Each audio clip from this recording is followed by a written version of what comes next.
I grew up a pastor's daughter, and many people know that, like, when you're a pastor's daughter, people stare at you and they look at you weird.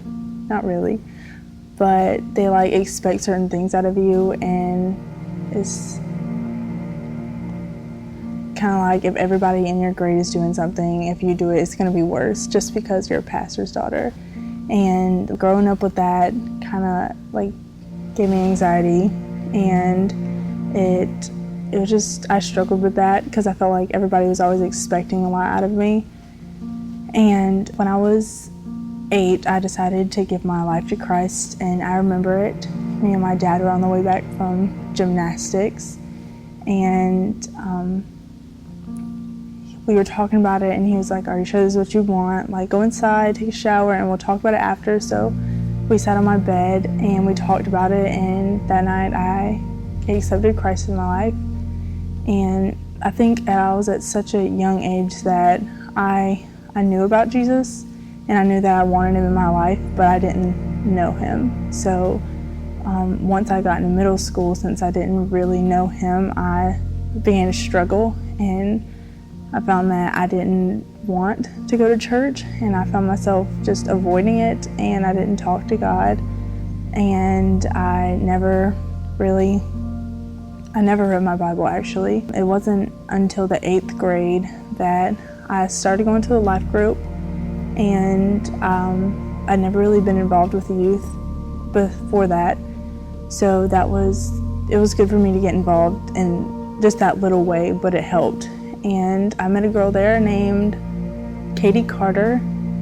She really showed me how trusting God and relying on him, how it helped your life, because her life definitely wasn't easy, and most of y'all know she passed away, and that's when it changed for me. Like, you never know how short life is, and why spend that time, the time you do have on earth, why would you waste it? So I'm not going to say I did like a 360, but I began getting more involved in church. So I went in a period of like 4 months from never going to church hardly except for on Sunday mornings in my life group to coming and singing on Sunday mornings on stage, and then singing on Wednesdays. And I found myself, I read my Bible and I pray, and I feel like I know God and I have a relationship with him. And my life is just, I'm way more happier, and life is just so much better now that I know him.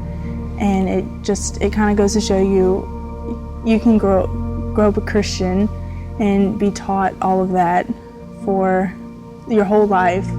And sometimes it just takes a while to really get it. And it just takes that certain person to really get you to understand it. And for me, that was definitely Katie. And I'm not gonna, it wasn't all her, because obviously God had the biggest part to do with it. But I'm just really thankful for her for that. And I'm very happy to say now that I feel like I do know Christ, and my life is just way better.